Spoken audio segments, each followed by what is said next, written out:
Just a quick introduction.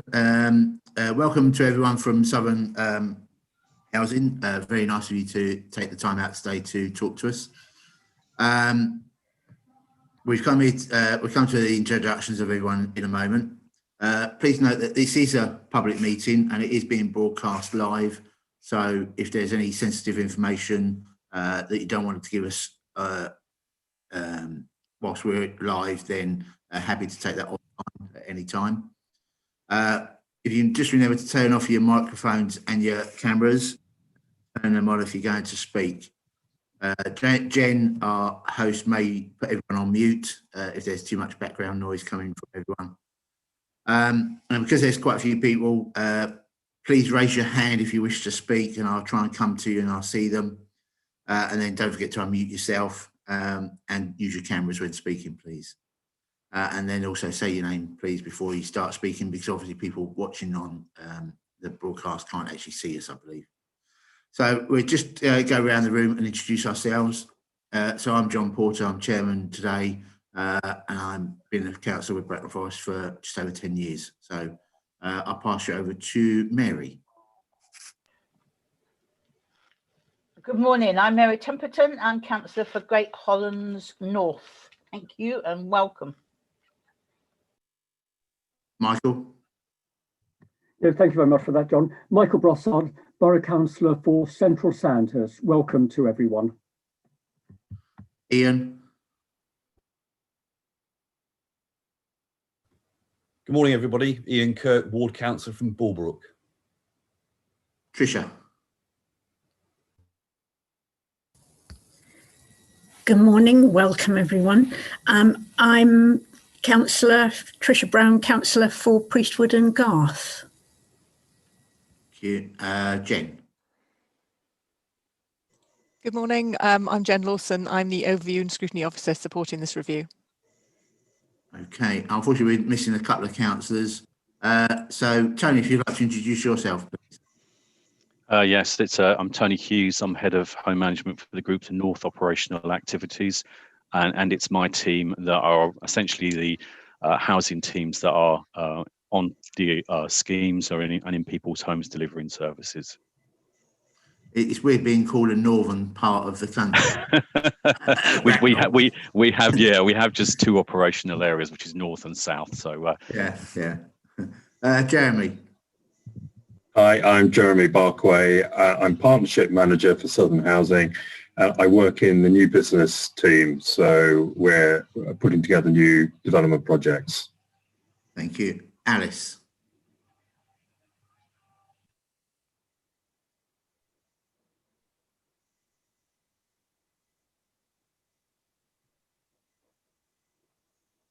We can't hear you, Alice. Doesn't show that you're muted either. Yeah, I can hear you now. Yep. Right. Okay, yeah, I'm not sure what happened. Sorry that.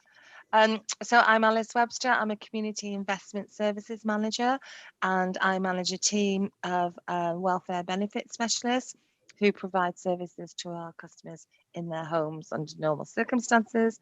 And also we set up projects to help our residents and the community. Thank you. Thank you. And last but not least, Emma. Good morning, everyone. My name is Emma Barnett, Warden. I'm the Area Services Manager. I manage the team, the local team, both for Bracknell and also Reading, and also into West London as well. Thank you. Okay. We'll start off with, because it's a sort of like a formal meeting, we start off with apologies. Jen, do you have any apologies, please? I know that Councillor Kennedy isn't able to attend, and obviously Councillor Mackenzie Boyle is going to arrive later. Councillor Ingham has also mentioned she'll be arriving later, around about 11 o'clock. Okay, and unfortunately, as I say, I've got to leave at 11 o'clock. I do apologise. Can't see out of my right eye at present, so and it's throbbing like mad, so got to get to the hospital. Any declarations of interest, please? No. Okay. Jeremy, as your picture's up, are you leading? I know hopefully you've received all the questions that we sent to other housing associations and landlords. So are you happy to kick off, or would you like somebody else to kick off? You're still muted, Jeremy. Hi, Tony's going to lead on our responses to the questions. I'm going to input where there's a development angle.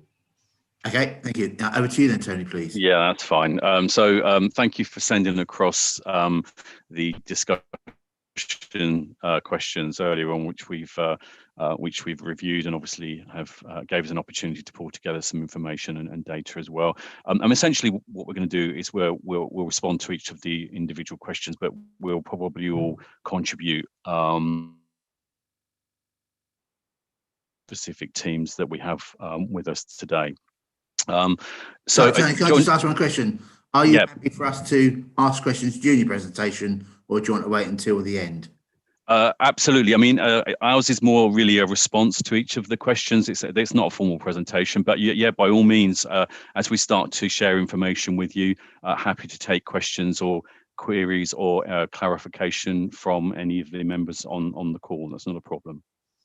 Okay, lovely. Thank you.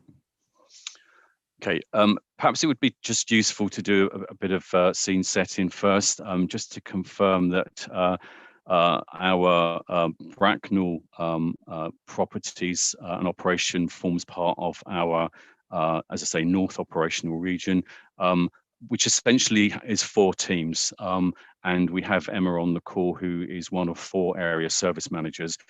And Emma's responsible for managing our team in essentially the west of the North region, which basically covers our homes both in Bracknell through to Reading and West Berkshire. But also Emma is responsible for managing a team in West London as well. So that's Kensington and Chelsea and Hammersmith and Fulham. But the team is broadly evenly split.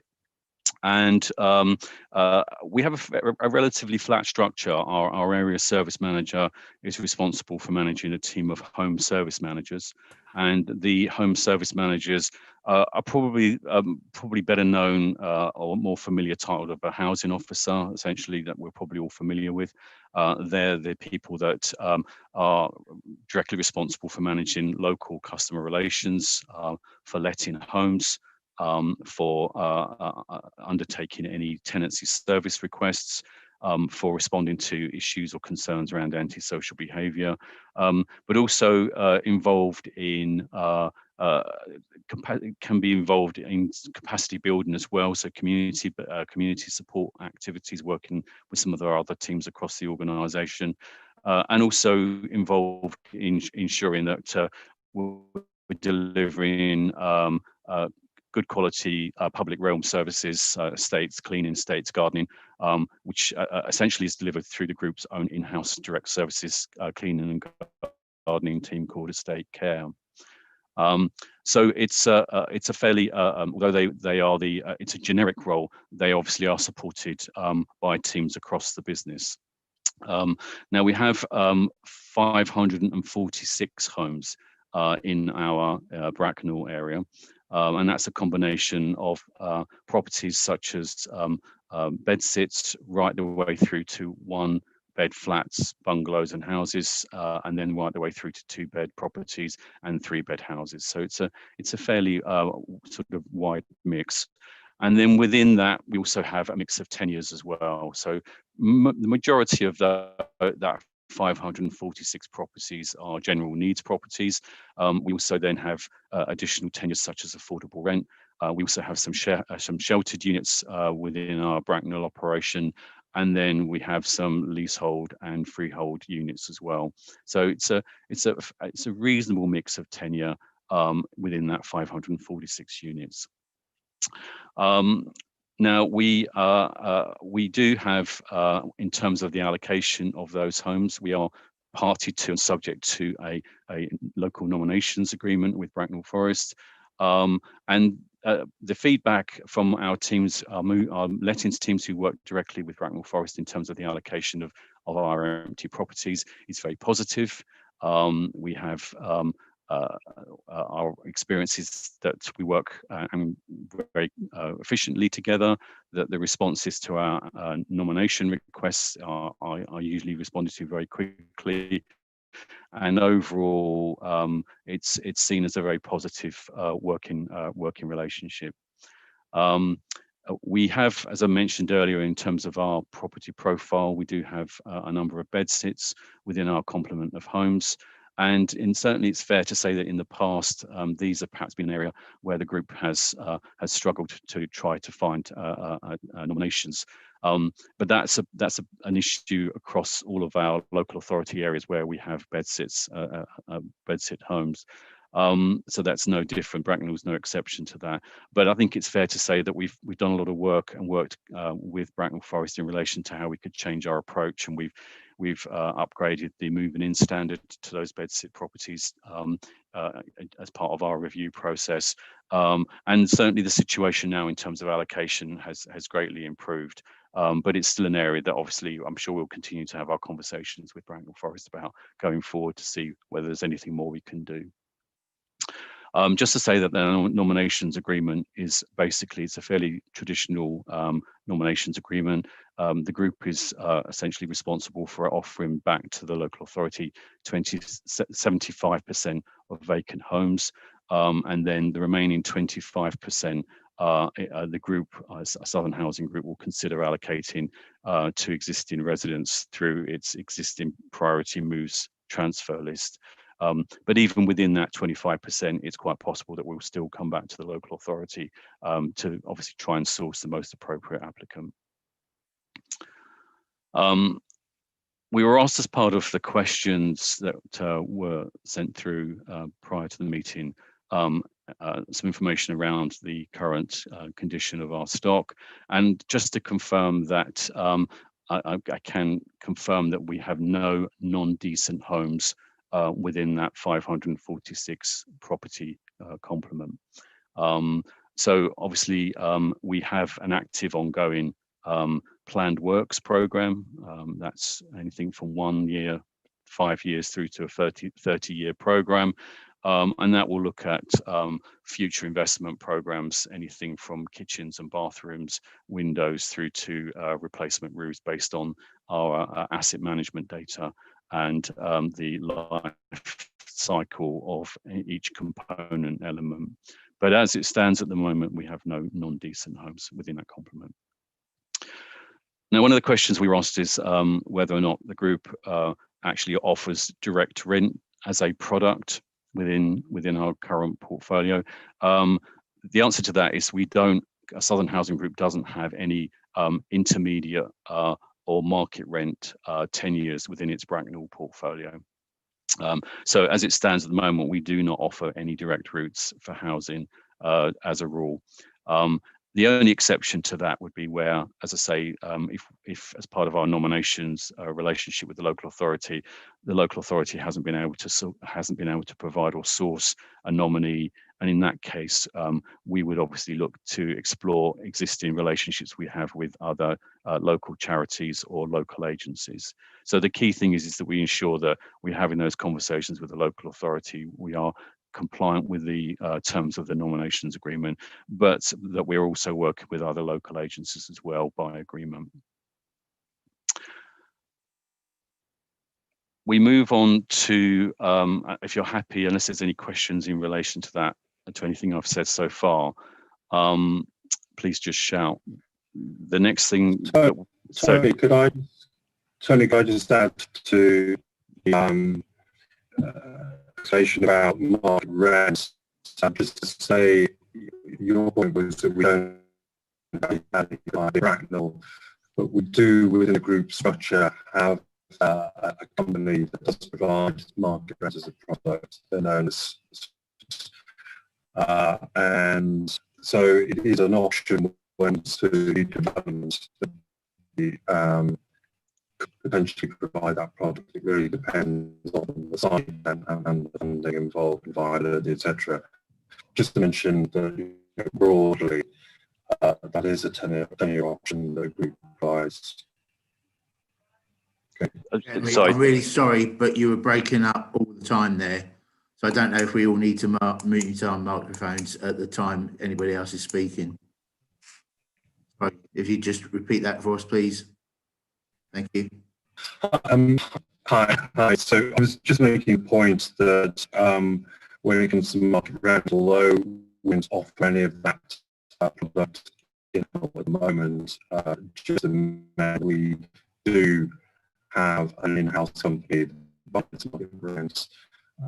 In other businesses, that's because of the way opportunities have emerged. So it's also a potential option that we could provide.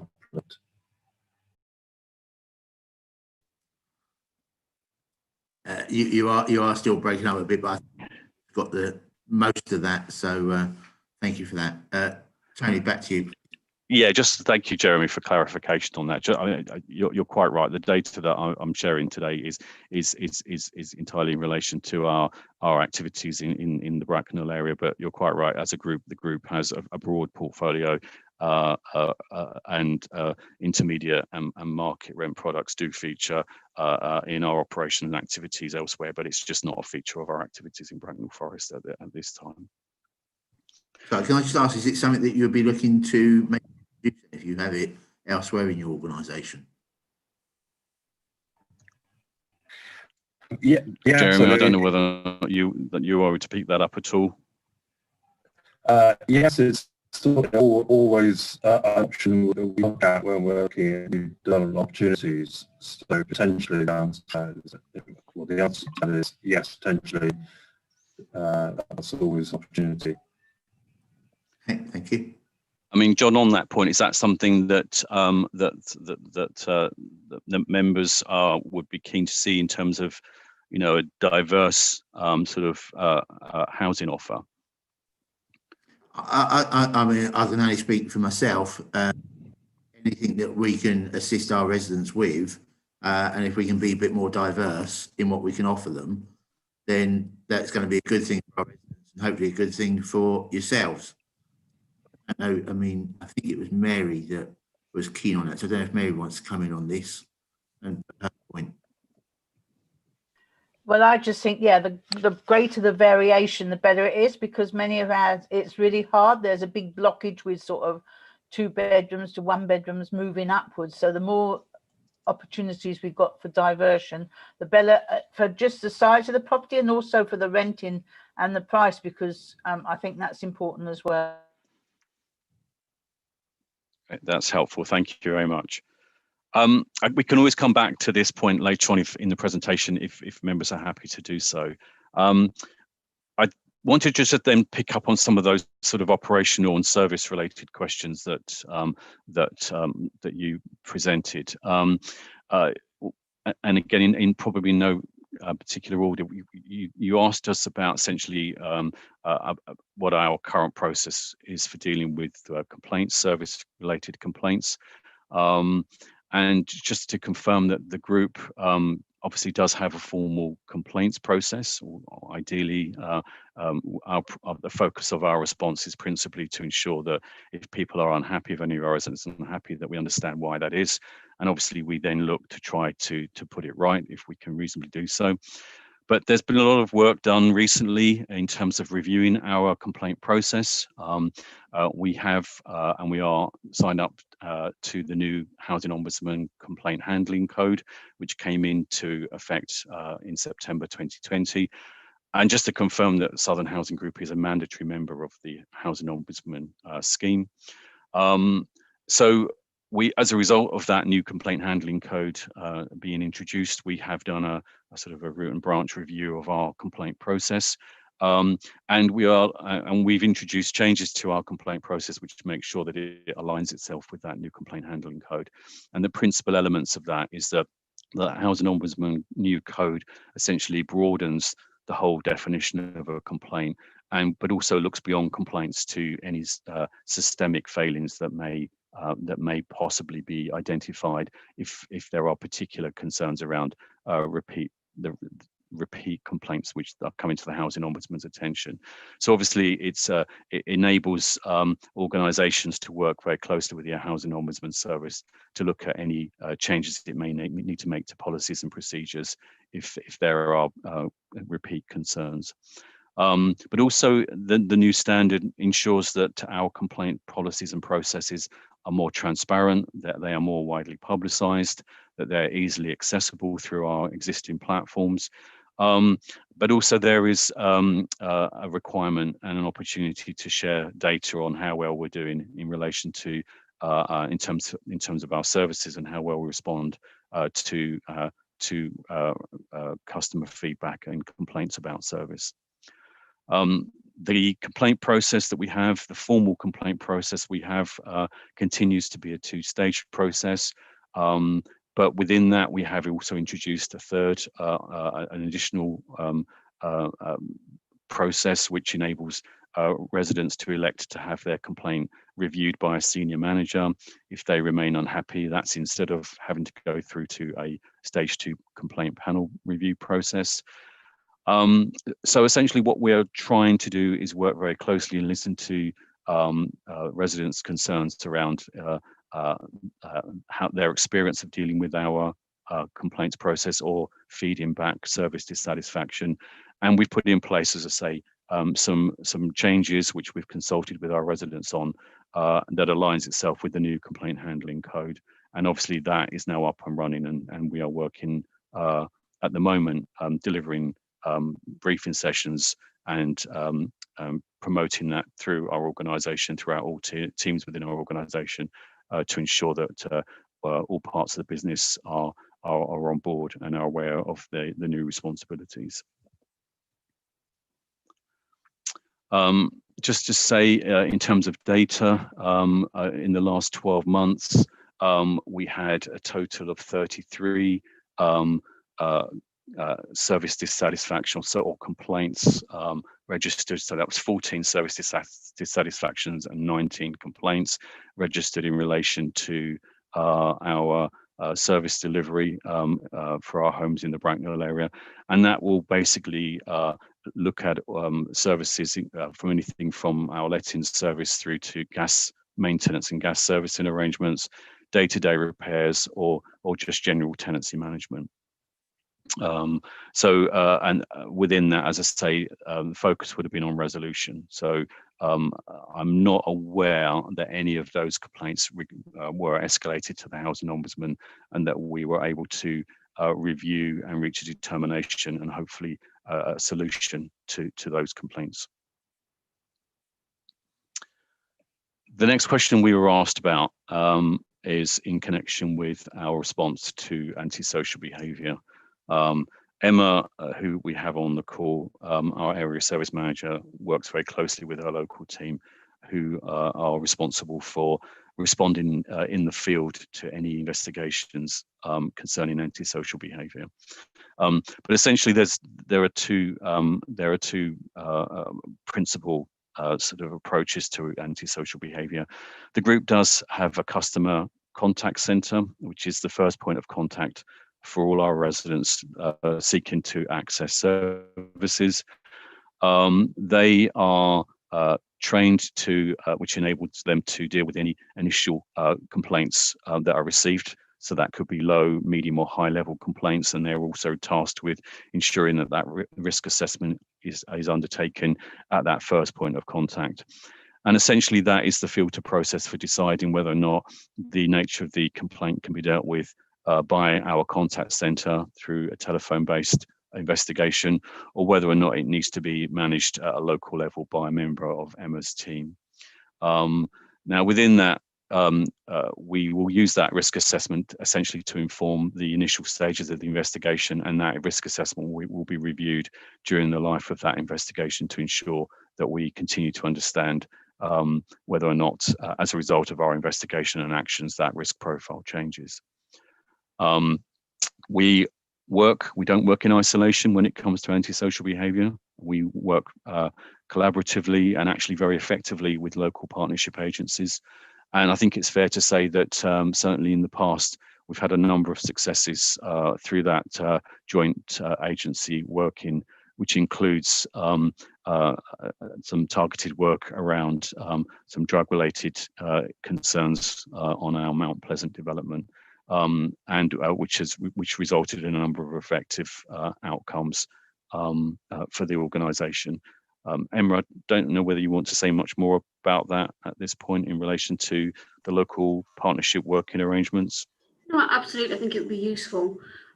Just to give people a little bit of background, I've been with Southern Housing Group for 6 years, and during those 6 years, I've had some kind of bond, if you like, within Bracknell, both as a housing officer and now as an area services manager. So I know the Bracknell stock very, very well.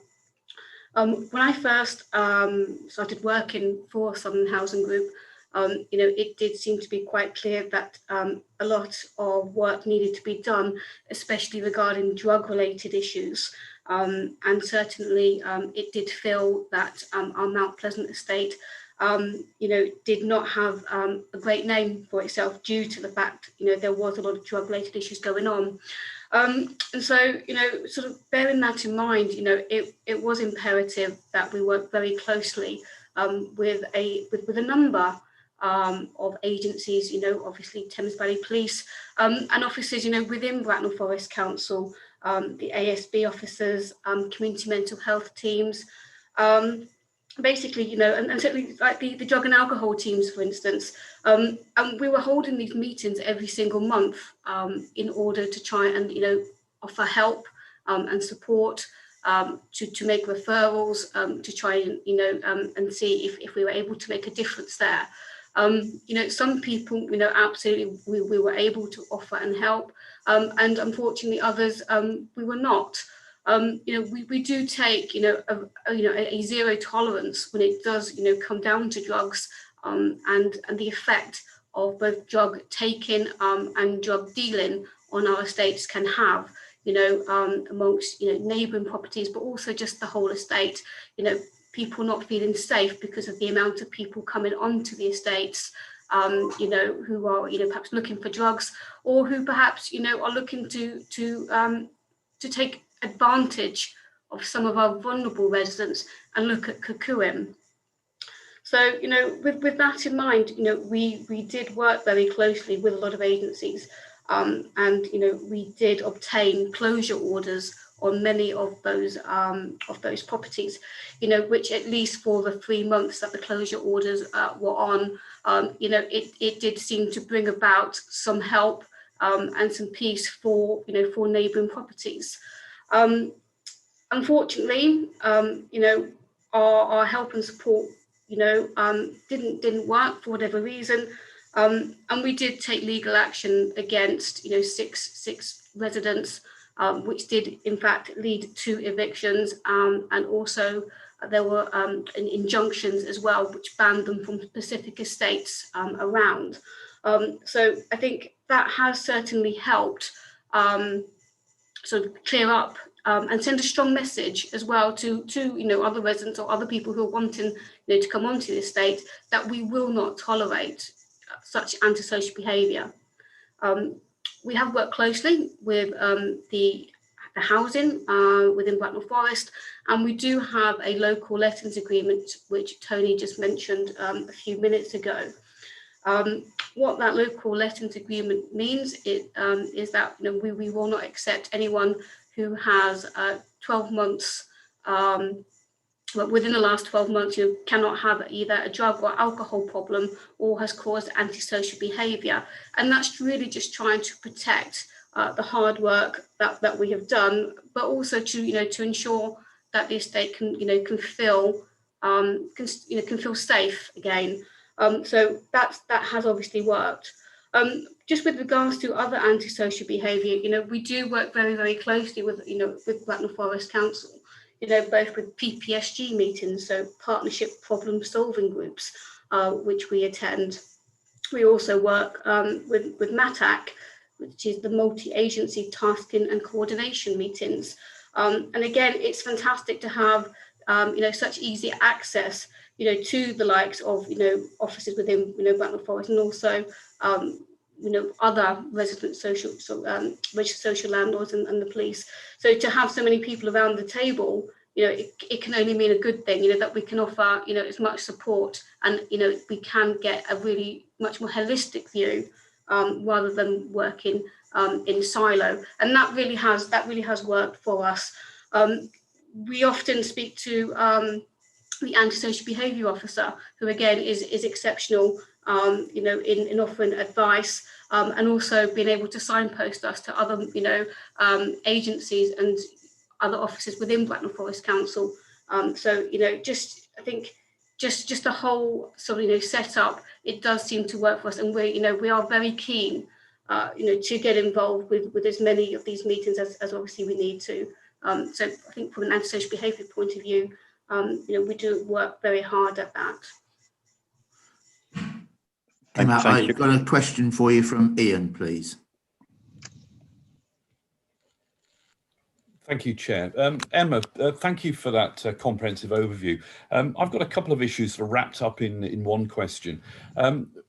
What are in your opinion, what are the primary triggers of antisocial behaviour? And have you seen an upsurge since COVID restrictions have kicked in? It's a difficult one to say what a primary trigger is. I mean, looking at our antisocial behaviour, you know, stats, it very much varies, you know, from dumped rubbish to drugs to noise. I would certainly say since COVID, we have seen more reports coming through, especially regarding noise, because people are obviously at home, and so we would try and sort of manage that as best as we can with expectations, for instance, as to what we can do, what we can't do, trying to speak to people just to make people aware that noise obviously does travel, especially between, you know, flats, for instance. So we are definitely seeing a few more, but I wouldn't say it's you know, gone up dramatically either. That's great. Thank you, Emma. Thanks, Chair. Emma, I've now got one from Mary, please. Yeah, Emma, thank you very much for that. I think everybody who is involved as a councillor and gets complaints about Mount Pleasant and the rest of it really appreciates all the effort you put into actually calming everything down there. And I mean, it's not surprising. I think when you started off, I think it was Tony said that sometimes you rehouse and you house people that are not easy to house by anybody else. And I think that is why sometimes, and thank you for this, but I think that is why you get more issues in certain places than other housing associations, because you do have some people that are finding life difficult and are not on the same sort of spiral as others. So I think your task is harder than some areas, but I think it's really appreciated, the efforts you do get in, and the faster the response, the better. And I'm glad you're getting support from the local council officers, housing officers as well. So really, it's just a comment, but to say thank you for what you do, because I often get complaints and I know, but I go down there and I see these people, and it is a difficult situation for many of them. So thank you. Thank you, Mary. I think it very much helps that we have an estate care team based here as well, you know, who do see a lot and, you know, do have a fantastic relationship with many of the residents here. So, you know, we do hear about these things quite quickly. We also have a hub here, and we've always had an office on the Mount Pleasant estate, which does, you know, it does lend itself to, you know, to people, you know, if they do have an issue, for us to speak to them quickly, but also for us to respond quickly. For instance, if it's loud music, something that you know, obviously pre-COVID, we could respond to, you know, fairly easy by, you know, a quick knock on the door and say, hey, it's a little bit loud. So I think, you know, having our estate care team, having our office, but you know, I do have to sort of just say the officers, you know, within Bracknell Forest Council, you know, are extremely helpful. You know, and it is one of the best local authorities that we do actually work with, and certainly something where, you know, we do have a really close relationship with, and the signposting and the help that we do get on, you know, specifically, you know, challenging cases, you know, it is second to none. So thank you. Emma, I've got another question for you from Tricia, please. Okay. Thank you. Yes, I would like to say what a difference I've noticed at Mount Pleasant in the last few years, but also I wonder about domestic abuse. What evidence have you seen? How do you deal with it? That sort of thing, please. So on our records, we don't have any domestic abuse recorded for any of our Bracknell stock, and not at Mount Pleasant either. So it hasn't been recorded as any ASB. Obviously, if it was, then we do have policies and procedures in place, and obviously signposting as well. It's not to say that domestic abuse hasn't happened. It has obviously in the past, and we will make safeguarding referrals, signposting perhaps to Berkshire Women's Aid, and to see what else that we can do, whether that's looking at priority moves, and obviously just signposting to whether it's like CAB or something like that. So it has happened, but it hasn't happened within the last 12 months, and we haven't noticed an uplift during COVID either. Yeah, I mean, just on that point, I think I'm sorry, Councillor, just to add that it's something that we're very mindful. I think one of the early parts of this question were in relation to the impact COVID has had on antisocial behaviour. It's something that we are monitoring very closely in relation to increasing reports for domestic abuse. It's a bit of a mixed picture across our whole organisation at the moment. I mean, certainly during the first lockdown, we were monitoring and we're very mindful of the impact this would have on very vulnerable households, vulnerable partners.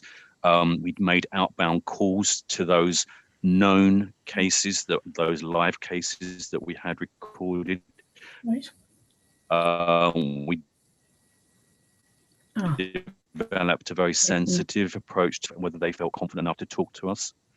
But we've also invested an awful lot in safeguarding training as well. So that safeguarding training, during this time, we've continued to deliver repair services to our properties, and we recognise the role that our contractors and our inspectors have to identify issues around domestic abuse and safeguarding concerns, and that is an area that we're continuing to invest in to ensure that everyone has a role to play.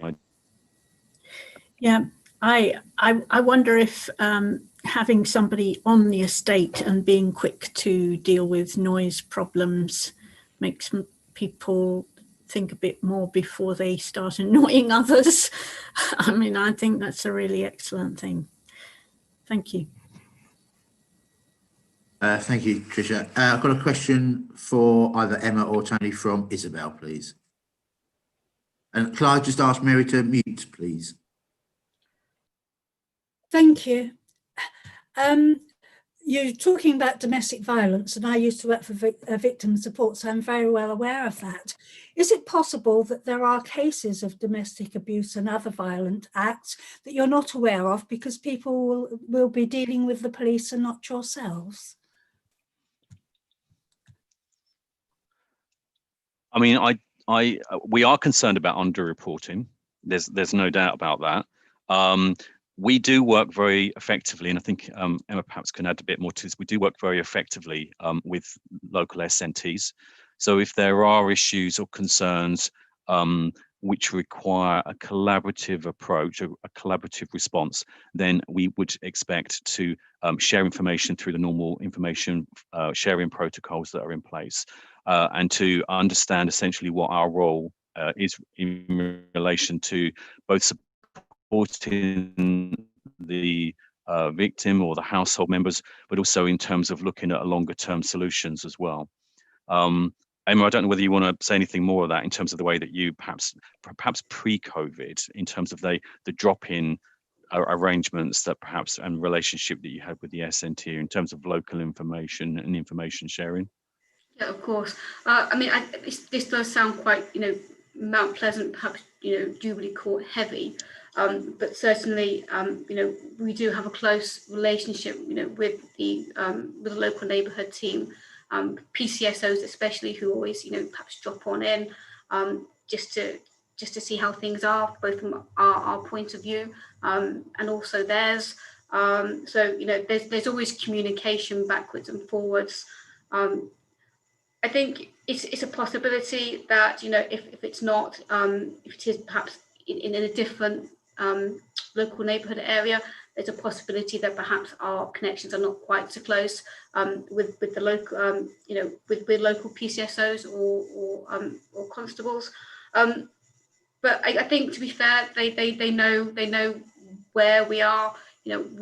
We certainly are able to get hold of people if we need to, if we do find out. And I think the information sharing is better. than it has been, for a long time, to be fair. Thank you for that.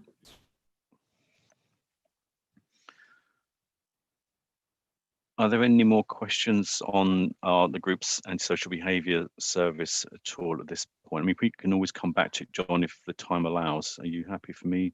Yeah, I'm happy for you to carry Okay. on, Tony. Can't see any other hands, or comments. So. Okay, that's great. Thanks. I mean, just finally, just on that particular point, I think the antisocial behaviour we recognise is a really important area for our residents. It can impact on quality of life, whether people feel safe in their homes.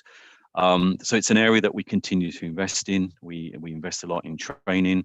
We've recently just trialed the implementation of a noise app. So we're trying to make it easier for people to report, but also to gather evidence that may assist us with our investigation. And we also invest a lot as well and subscribe to things like mediation services. So we recognise that actually it's not always about a blunt tool in terms of a response to antisocial behaviour. A lot of antisocial behaviour, the majority of antisocial behaviour we deal with, can actually be resolved with fairly low level measures about bringing families or households together to actually understand and to resolve the differences through a controlled and managed process. So again, we have a range and a broad toolkit here. But as I say, the risk assessment and our investigations will help inform the best way forward and how we best respond to some of those concerns that come through. Sorry, Tony, can I just interrupt you there? We just had a quick yes from Mary, just asking if we could have a contact list of the various people within your organisation that we can... Absolutely, not a problem at all. We'll provide that after the meeting if that's okay. Yeah, that's fine. Yeah, lovely. Thank you. Okay, just moving on then, and John, you have to tell me if I'm running short of time, okay? So just tell me to speed up if we're running short of time.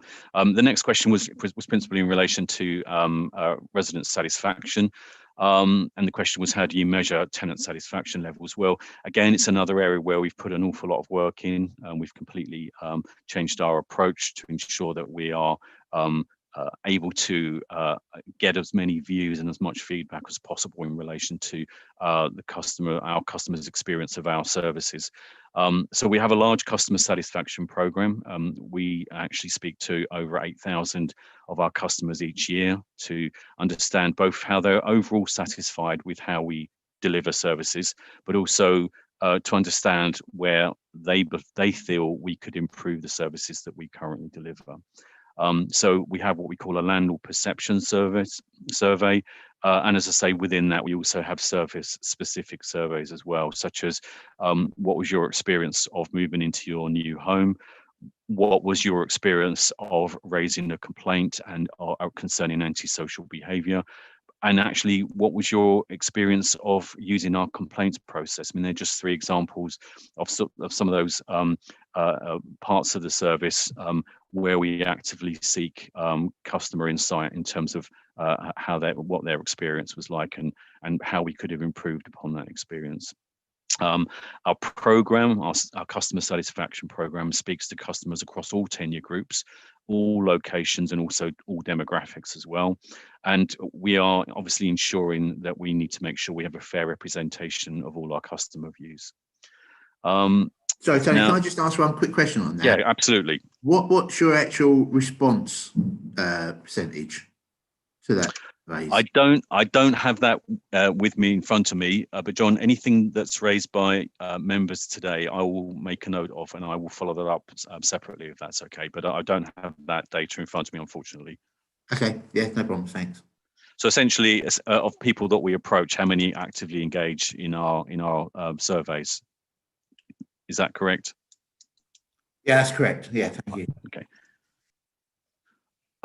Just to say that during the COVID period, we've tailored our customer insight approach and have specifically been seeking customer feedback on how we've been responding to both services during that time. And like many organisations, we've had to review our service offer. We've had to make changes or adjustments to that service offer according to the government guidelines or instructions from March onwards.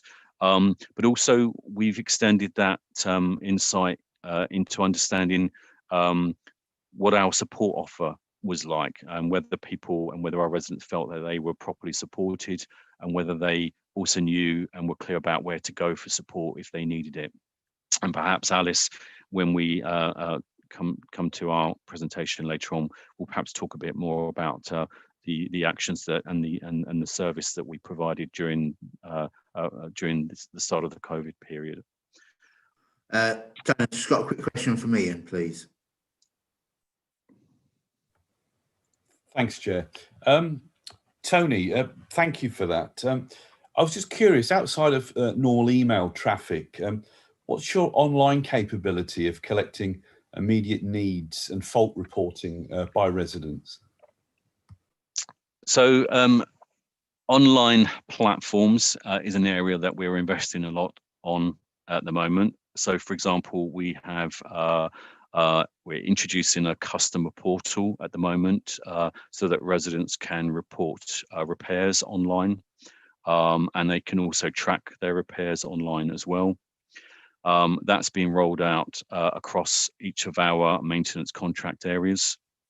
I would need to check to understand when it's due to go live in our West area, and I can provide that update to you separately. But certainly our trial areas have been very successful, and we're starting to see an increase in traffic across those platforms.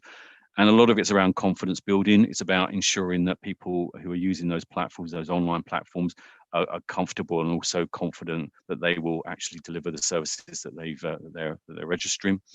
But also our offer needs to basically be as agile as possible. It needs to recognise that some people will want to do business with us online, and some people will want to deal with us on a more personal level through, as I say, through telephone-based, person-based contact point later on. We do have a local hub based in our Mount Pleasant development, and although that isn't a drop-in location, we does have meeting room facilities, and it does have the opportunity to see customers at a very local level as well.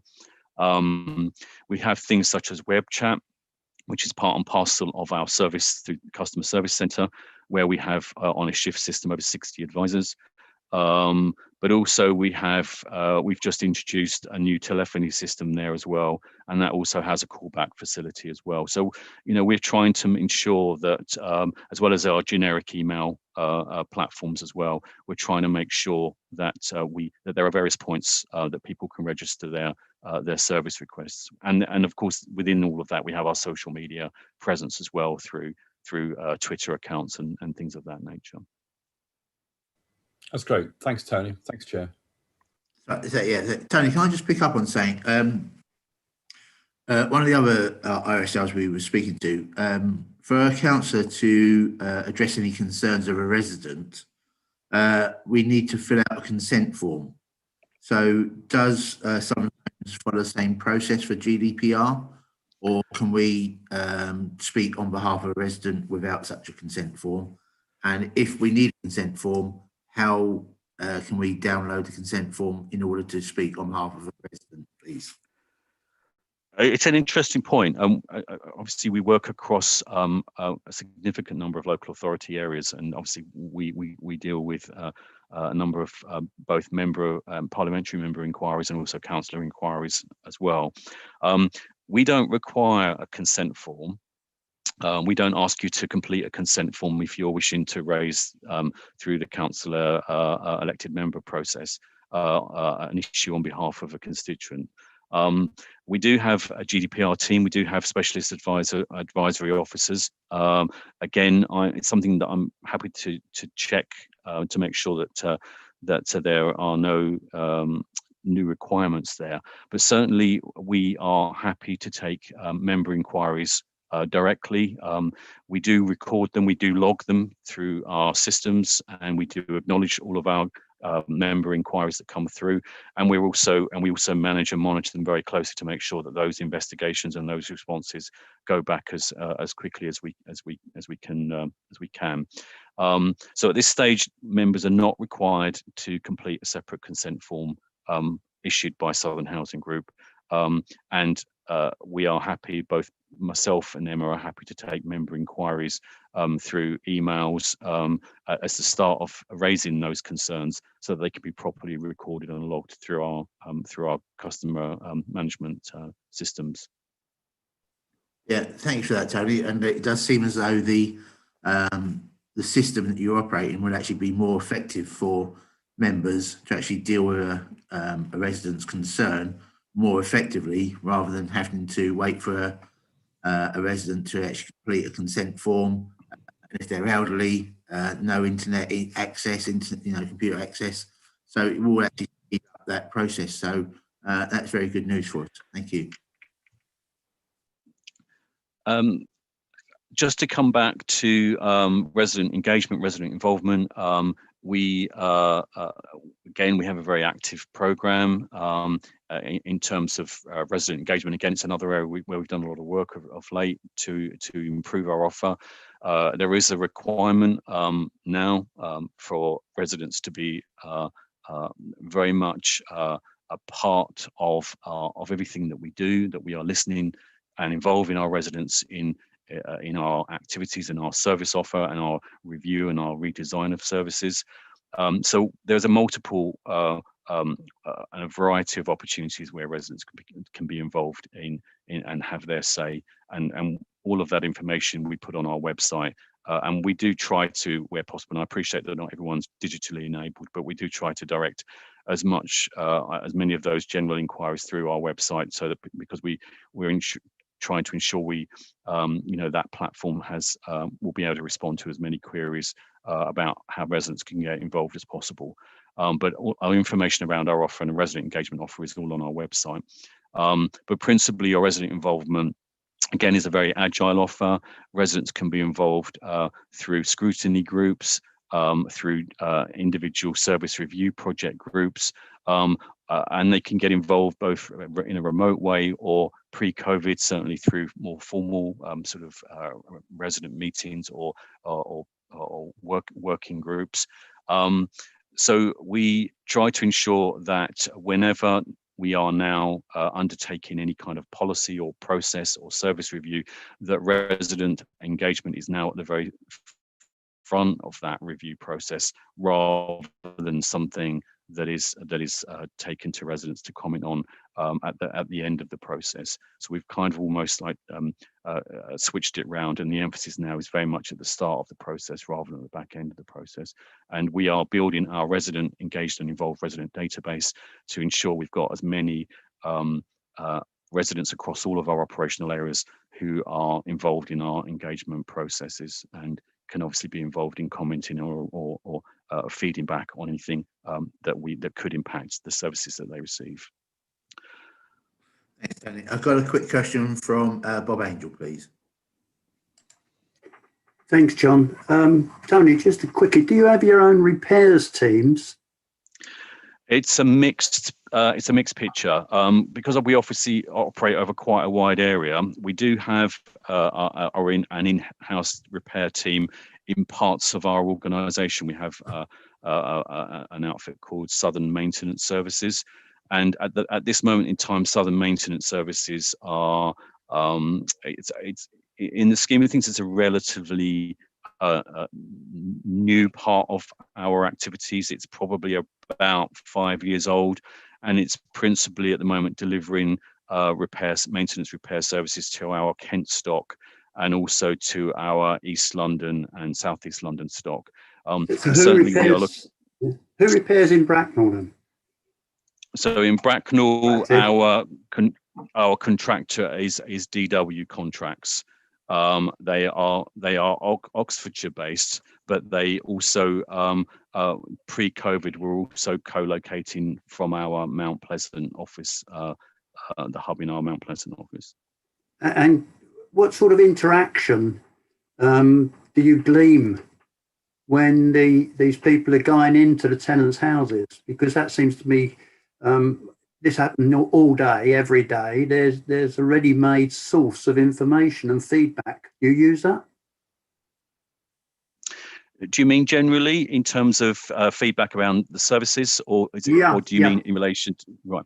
But I'll soon tell you if it's wrong, I know. But Yeah, generally. it's an interesting one because I know in the past that contractors and operatives on completion of a repair job would use tablets and ask a resident there would be these localized end of job surveys that residents would be asked to complete. And we have reviewed that, and we've reviewed that over time, and quite often we felt that wasn't necessarily always the most reliable feedback in relation to a customer's experience of their repair service when they had an operative there, with a tablet asking them to respond there and then. So what we do now is we actually call a resident, and one of our advisors will call a resident after a job has been completed, and then they will take them through a series of questions about their experience, about both in terms of the overall experience, but also in relation to the repair, and also the appointment making as well, and the operative conduct and professionalism.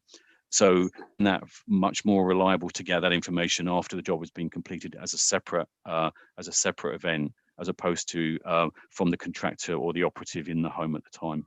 Right, and is that a 24-hour service? So the feedback, we do those surveys all the time. So those are virtually daily surveys that we are doing. It's not a 24-hour. Yeah, I'm talking about the repairs now. Sorry. Oh, I beg your pardon. Sorry. So our service is we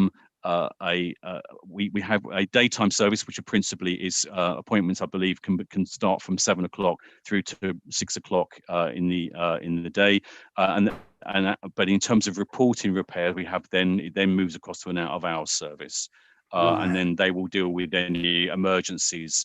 And then within that, there's an escalation process where it might need either people like Emma or myself to respond to any particular issue that requires a different and a more immediate response. Thank you.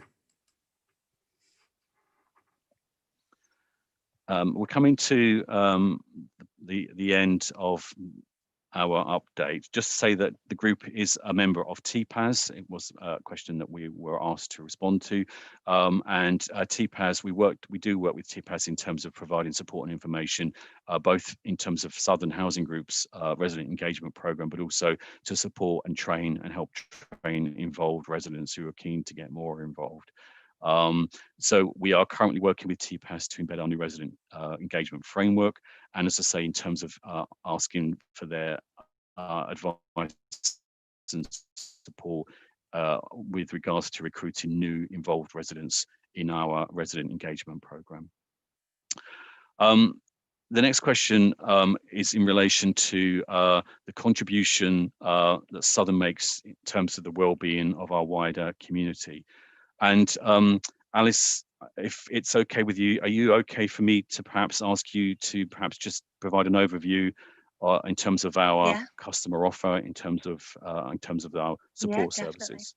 So, Tony, before Alice starts, I've got a question from Mary that might actually tie in nicely with Alice's presentation, please. Yeah, thank you. In the past, certain housing associations have put in a lot of money to try and get a local community feel, especially in blocks of big houses and communities there. And they've been very involved in the local community, like keeping it clean or getting there. So the housing association was known in that area and contributed to things like local mother and toddler clubs or local youth clubs, and helped that as well. Is there anything you do to actually help Southern Housing Group feel part of the local community that you serve, please?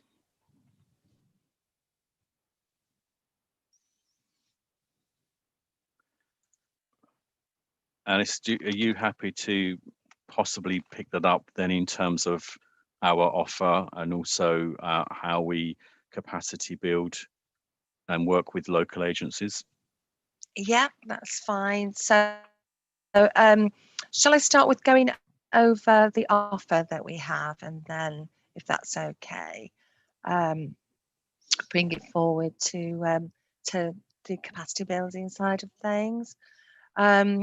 So The team that I manage are what we call FSOs, financial skills officers, and employment officers. So we have a dedicated FSO for Reading and Bracknell Forest area. And Hayley goes in to, and under normal circumstances, would provide a service. It's face-to-face, and it would normally be in people's homes. Given the comments that have gone before, obviously, the customers that do come across the service have complex multiple issues, so that it is a challenging role at best of times, but it's even more so, and it requires, you know, a deeper level of support and diligence and compassion towards some of the customers that we have. The offer that we provide encompasses all aspects of income maximization. So we will support with universal credit applications, appeals, any queries or concerns. We would support with personal independent payment applications, ensuring awards are given and backdated where necessary. Again, we would undertake appeals. We provide, we would apply for council tax reduction and support where available, housing benefit, DHP payments. We would help with budgeting support, and any warm home discounts. So it's a full range of welfare benefits that we provide to our customers. We would always seek to get the most support we can for our customers. Internally, we have a Hardship Fund, which we can purchase white goods. It's quite a flexible support program, so we can get white goods and food and utility and phone top up, but we also have the flexibility to get things such as warm clothing and school uniforms through that as well. We, the team are very skilled. We use a lot of the grant processes. This year, a lot of funding has dried up. It's been very challenging. Part of my role is to continuously look for additional funding and grants to support our residents. And we were successful in being a partner for an excellent awards grants program, whereby, as well as the normal things that we would offer through our hardship, we could also offer to get things like toys, games, activities, basic televisions, laptops and phones, Wi-Fi, all of that kind of stuff. So in the run up to Christmas, it made a massive difference to families. It truly did. And the feedback we got from people was incredible.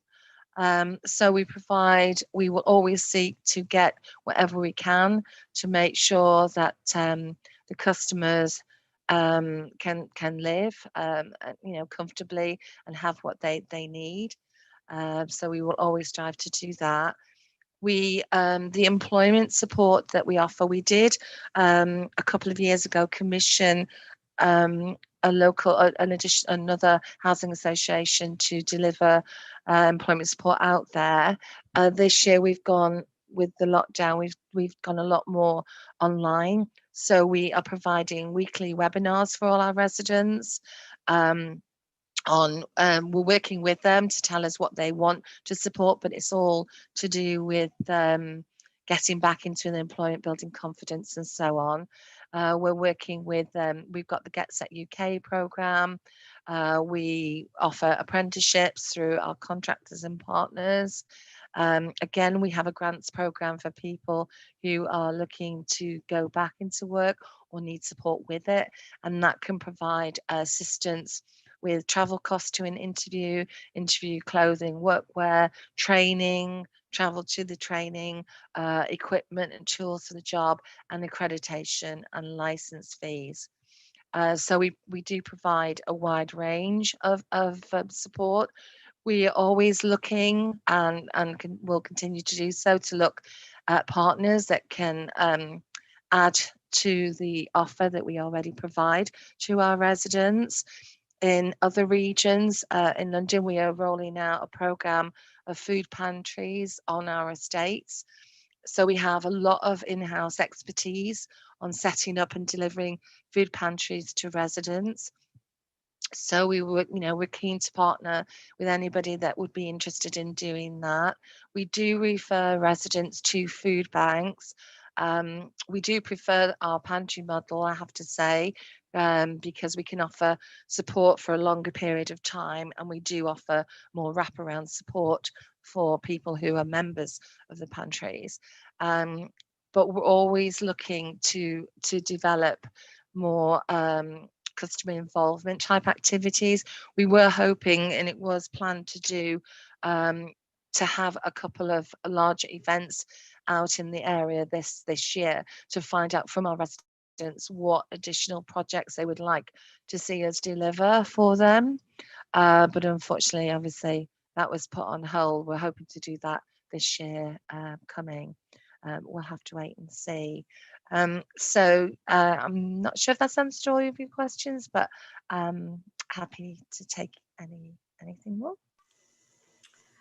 Alice, I think it might be just also worth just mentioning at this point, perhaps the funding that we've also put in for both the community connectors at Mount Pleasant and a similar sort of scheme over at Jubilee Court, where we invested over £12,000 in both schemes to basically to enable our residents.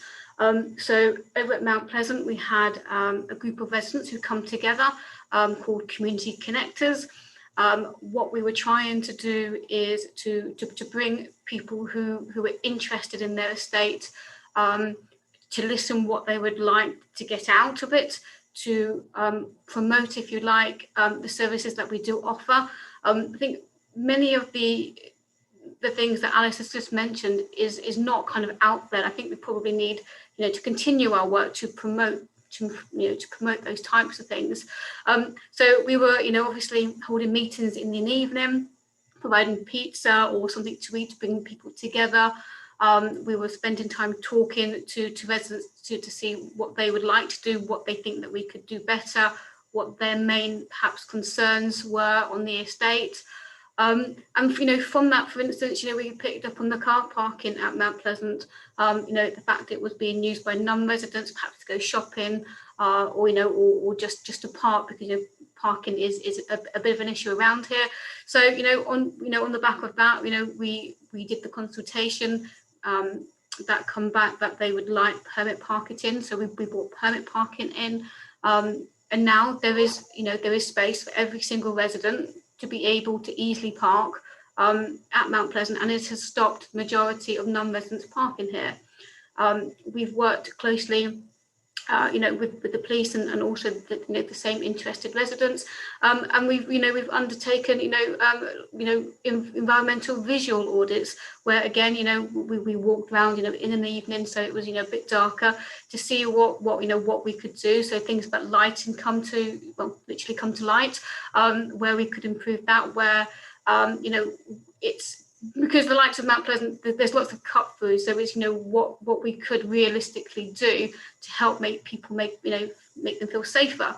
So we've looked at things like that. We've also held some great community days. So again, it's been thought of by the residents and resident led. But we've held barbecues, we've had Halloween themed days, where residents and staff and the local police teams come together. We've had a great time. We've sort of done lots of stuff like that, and over at Jubilee Court fairly similarly, where our basic thing is really to try and set things up, get things going, get our residents to produce their own newsletters. So it's kind of from a resident to a resident, and hopefully that can be perceived perhaps better than our newsletter, because residents know what they want to read, and we would help with looking at the contact the contents, the contacts, within it. If there's anything which we thought, was useful for people to know at that particular time, we would then print them, and then residents would then go and deliver them, to each flat on the estate. And that did go great guns. And I think it was interesting to sort of see how much help that a resident to another resident could help signpost. So things like if people were struggling with some financial or some debt, people did not realize that we had an officer there who could help, and I think you could certainly get more into it, and it was just the tip of an iceberg, if you like. So it definitely helped, and I think it did bring communities together. It has kind of dropped off at the moment. I think, as Alice said, we are quite keen to try and get that back up together when it's safe to do so. But I think it's important to sort of know that I think we are very much looking to make the connection with residents to ensure that they know what services that we have. They know that we can be approached. We're more than open to different ideas, and hopefully that can only get better. Thank you for that, Emma and Alice. I'm just going to pass over the chairmanship now to Michael Brosser, because unfortunately I've got to leave the meeting. But just before Michael takes over, I'd like to thank everyone for their participation. It's been very informative, and hopefully it will continue to be very informative. And I most certainly like that last piece from Emma about the engagement and the newsletters and working with the residents. I think that's very good. And we have a question from Mary, and I will hand over to Mary and Michael. And thank you everyone for your participation. Good luck anyway, John, with the hospital appointment. I hope all goes well. Thank you. Thanks, John. Thinking of you. Mary? Right, my question is, you said you have weekly webinars about getting back to work, and how many people attend those, and is it a sort of group thing that they do, or how can you get to specifics with different people? Do you do any Skyping so that people can get on one-to-one rather than just groups, please? So how many come to the webinars, and how do you do one-to-one with this help? And thank you for everything you do. Yeah, so you're very welcome. So yes, the details of the advisors are always given at the webinars, and people are always, it is done via, I believe it's done via Zoom. And so it is very interactive, the way it is run. So it is really good. It's very much about asking people what they want and getting them involved, so that they're kind of designing the webinars and the support that's being offered, as well as commissioning, specific programs. But people are always given advisors emails and contact details, so that we can follow up, and we do offer IAG one-to-one work with people. Pre-COVID, it was done face-to-face, but unfortunately at the moment that would be done over the phone or on Skype or Zoom, whichever the customer preferred. Okay. In terms of numbers, sorry, Mary. In terms of numbers attending, it varies. It really does vary quite a lot. But I would say the average is coming in around 10 to 12 people. Impressive. Thank you. Right, thank you very much for that. In fact, I've got a couple of questions, if I can, and it's probably really, I suppose, my turn to ask the questions. Firstly, really an observation. My thanks to Emma and also to Alice for really being very transparent and giving us a tremendous insight into your organisation. What I was very impressed by is the amount of social cohesion there is, and I think that is important to actually get the community together. And obviously with COVID at the moment, it's difficult to organise things like social events and such like, but hopefully come the vaccinations, then things by the summer will have improved. I've got a couple of questions if I can ask, and I don't know who's going to answer it. Is there a specific email address on which, for instance, I know you mentioned earlier about Member of Parliament and councillors, but would we email you individually according to what the resident issue is, or is there a specific email address that councillors can use to then send to your organisation? I don't know who's going to answer that question. I'll take that, Michael. I'll certainly start anyway. I mean, after the meeting, we will send you through a contact list, there's two ways really. I mean, Emma and myself, you know, we are happy to develop our sort of local relationship with members. We recognise and realise that it's important that members have a named individual and a point of contact for local issues, and to support those inquiries that come through their offices. So certainly members can come directly to either myself or to Emma, or alternatively they can go through our customer relations team, and again I will provide the details after the meeting.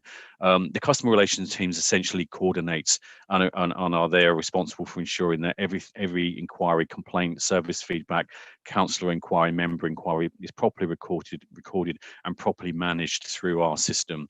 So even if you do contact myself and Emma, we will happily talk to you at a local level, but we will still make sure that your inquiry is managed in the correct way and is properly recorded and acknowledged. So I will make sure that you have those details after this call, and you will have, as I say, those options of customer relations team as a point of entry, or through to myself or Emma. That's fine. That's excellent, Tony. Thank you very much for that. And also welcome to Sandra, I see, who's joined us. So thank you, Sandra. If there are any questions, obviously you use the chat function. One of the questions maybe for you, Tony, is that I'm aware that with GasSafe, there's an annual inspection that is required as part of a legal responsibility. Also now there's a 5-year electrical inspection. Do you sometimes find that you are faced with challenges where the resident won't give you access? I'm thinking maybe of those specific cases where residents have a huge amount of clutter and there's a fire risk. How do you get over that? Is that a case of mediation or negotiation to gain access when they basically refuse to open the door to you? Yeah, it's. I think it's. Firstly, just to say that gas safety is a compliance requirement, it's a legal requirement on us as a landlord. It's the target is 100%. So essentially, we have to ensure that all of our homes that have a gas installation have that 12-month inspection carried out and those landlord gas safety certificates in place. We have done well in terms, even through the COVID period and lockdown, where people were shielding. We've respected the arrangement and the sensitivities around COVID and people shielding during, but continue to deliver our gas servicing program throughout that time. It's been a challenge, and it continues to be a challenge, certainly in this third wave and national lockdown conditions. We approach it sensitively, in both in terms of COVID, but also generally in relation to where we experience problems with engagement and residents wanting our operatives within their home.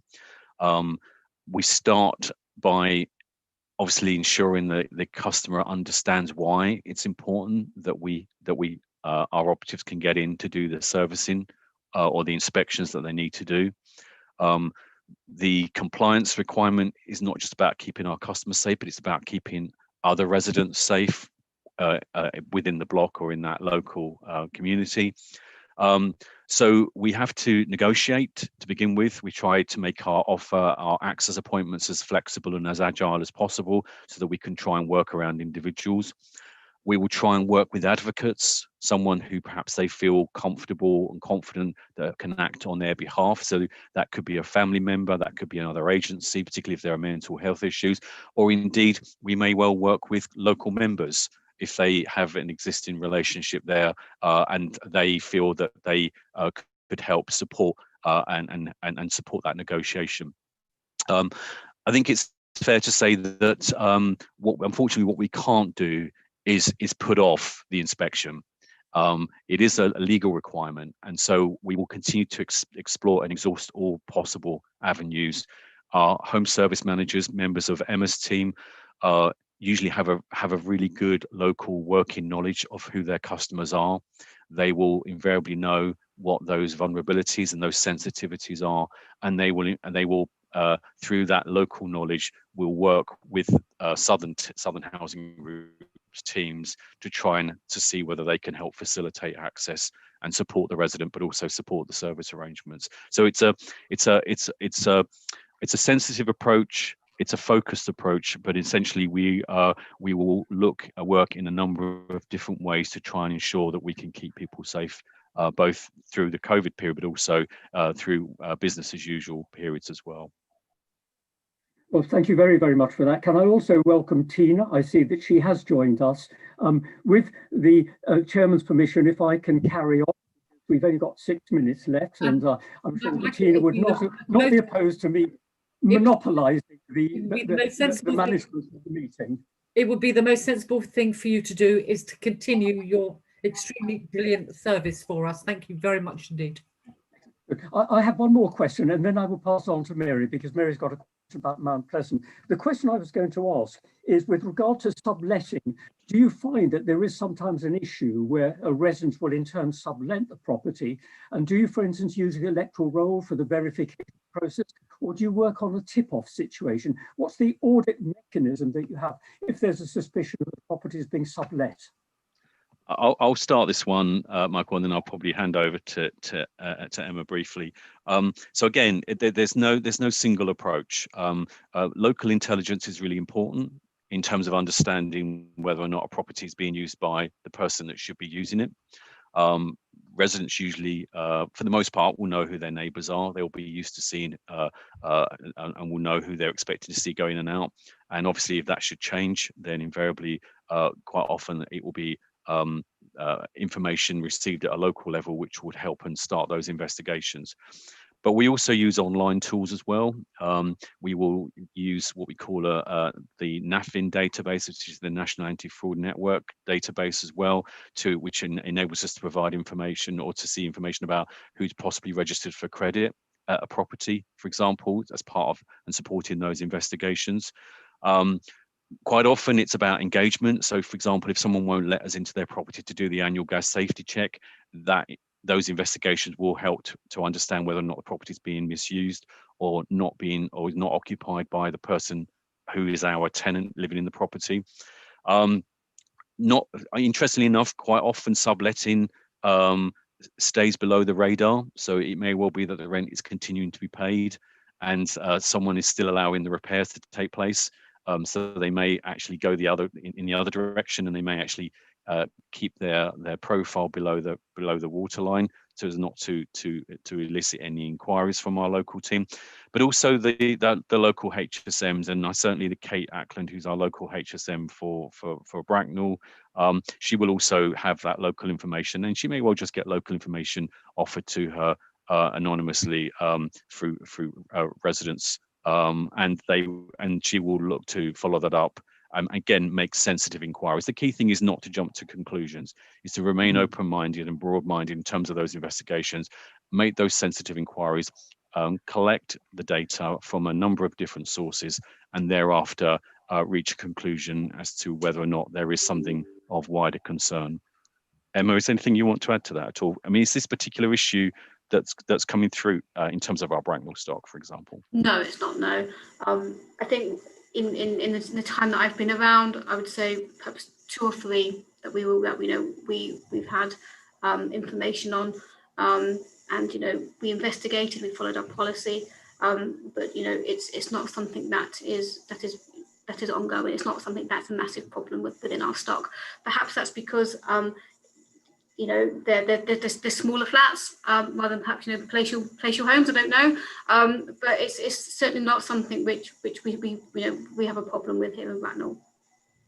Good. Emma, thank you very much for that. Right, very quickly then, because I'm conscious of the time. Mary, you've got a question on Mount Pleasant. Yeah, very quickly.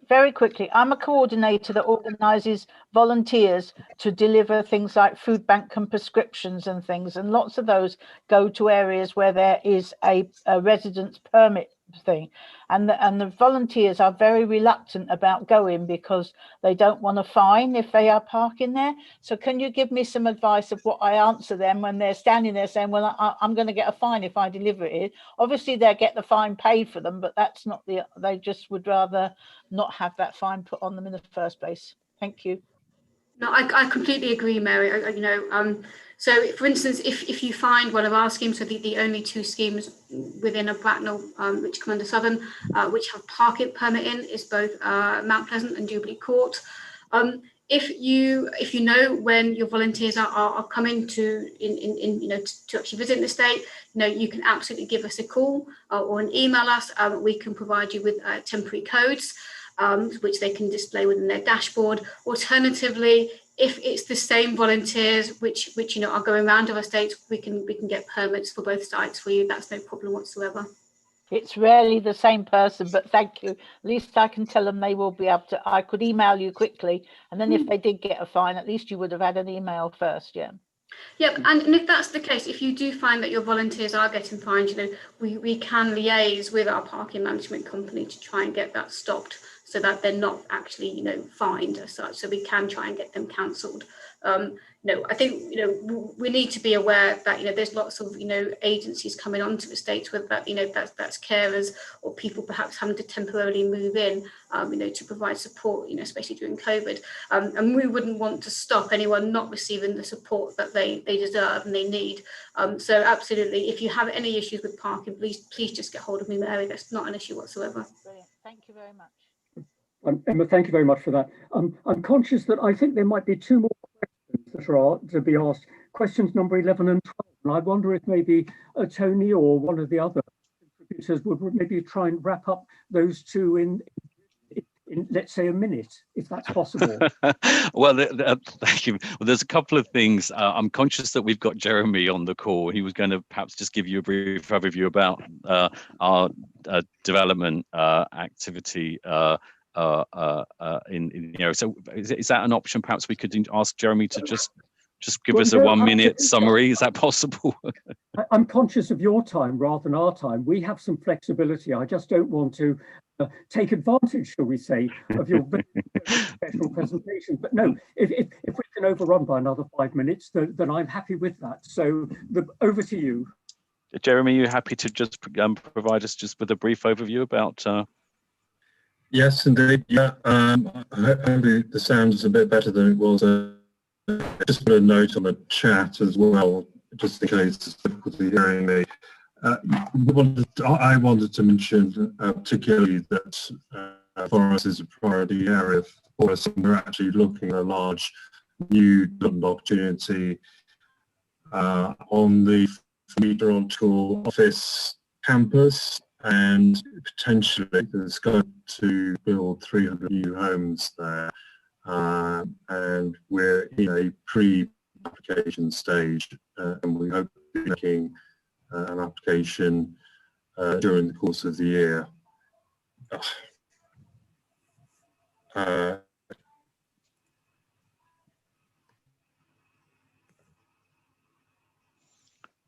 we lost Jeremy? I wonder whether we lost him. I'm going to say it is. Sorry, is the sound okay now? So you hear me? Yeah, it's not great. I don't know how it's coming through to members and other people on the call. We can just about hear you. If it's going to be a problem in terms of quality of call, I just wonder whether or not it might be easy just to follow through after the meeting with just a brief summary that I can send through to members. But I'll be guided by Michael. I think that would be helpful, because I'm going to say I appreciate it. It's obviously very difficult. I'm going to say for Jeremy, when he's able to speak into the microphone, but we can't necessarily pick up all the words that are said, and some of us are not very good at lip reading. So I think that the proposal you made, actually, Tony, is probably the way to go. But then, does that mean then that you've answered the final question, which really I suppose is, how can we establish a productive relationship between Bracknell Forest Council and your organisation? Although I do get the impression, maybe it's presumptuous of me, but it does appear that already exists, and if you want to endorse that, I'd be very happy for you to concur that view. I would just kind of say to you, Michael, we're always looking for opportunities, to get involved, within, office as at Bracknell Forest. I think sort of putting together a little bit more about some community investment and also biodiversity is very important to us.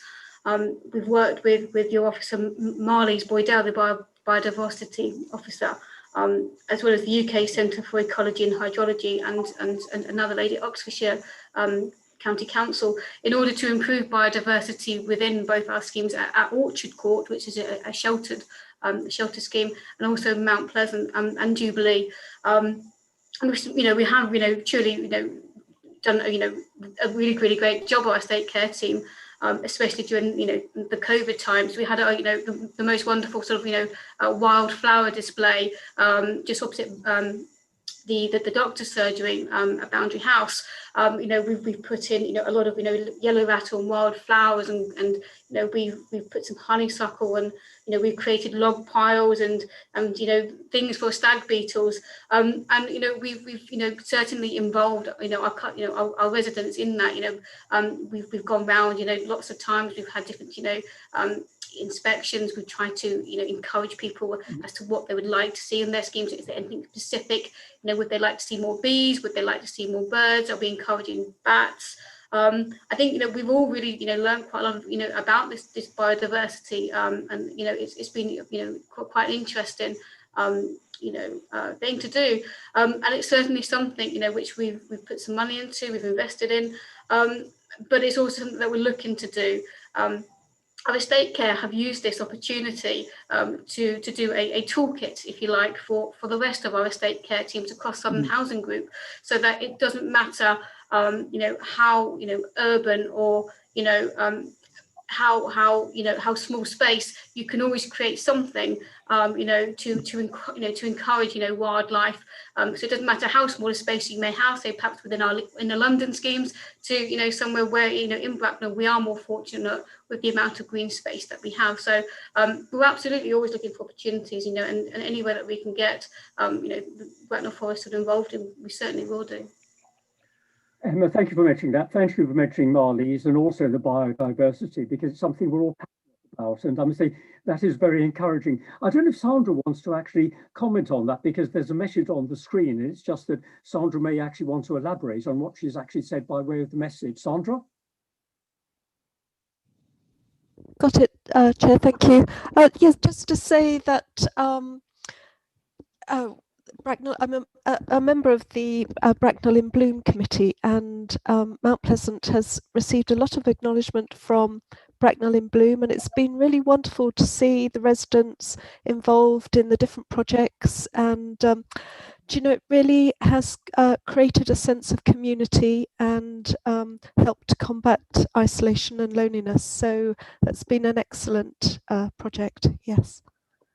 And thank you for that, Sandra. Tricia, do you want to also follow on from that, because you've got a message that you've just posted about Jubilee Court? Tricia? Yes, thank you. I've been working with a couple of people lately, one of whom is supporting the other, and she lives in Jubilee Court, and she was very enthusiastic about the biodiversity and gardening projects that have been going on there. She said the gardens are beautiful and she loves taking part in things. So thank you very much. That's really good. Thank you for that comment, Tricia. I think I feel rather guilty that we have overrun by quite a margin, but I think it's been a fascinating discussion, and I've learned a great deal. We have learned a great deal, and I hope also that you've benefited from the questions that we've asked of you, that are over and above the ones that were actually sent to you by Jen. So, unless Tina wants to close the meeting, I'm just very happy to thank Tony, Alice, Jeremy, who struggled a little bit with the communication, but well done, and well done for persevering. And of course, Emma, I think it's been a fascinating discussion, and I do very much appreciate the time that you've given up, and that the information that you're now going to feed from the questions that we put to you to then send on to Jen, and Jen in turn, who's going to feed that back to us and also incorporate what you've presented to us within an overall package. So I would like to thank you on behalf of all those who participated. I think it's been fascinating, and I've certainly learned a great deal. So can I'd like to clap in some ways, as we sometimes do, to show our appreciation. But if I can just say that it's a collective clap for what you've done for us. So thank you all very much for coming and giving us what I think is a fascinating presentation. So thank you very much. Thank you, Michael, on behalf of the team here at Southern Housing Group. I mean, just to perhaps then conclude, and particularly to end on the biodiversity project and gardening project update that Emma provided. Hopefully, fingers crossed, post-COVID, as we start to move into the spring and into the early summer months, conditions allowing, perhaps we can perhaps extend an invitation out to members to come and have a look at the gardens as they start to take and come into full bloom. So perhaps we can put that one on hold for now, but perhaps look to see whether there's something we could do with regards to a site visit or something of that nature for members if they're interested in having a look. Yeah, Tony, if you could do that as bring forward, that would be very, very helpful, because I know, I think I speak to everyone when I say that we're all passionate about biodiversity. And so, yes, it would be great to be able to participate and to actually engage with the residents and yourselves. So thank you very much for that. It's 11:39. I think then at this stage, if we can close the meeting, as I said, thank you very, very much for your participation. We've all learned a great deal, and it's lovely dealing with people who are passionate about the way that they run their organizations. So on behalf of everyone, thank you very much, and I'll close the meeting.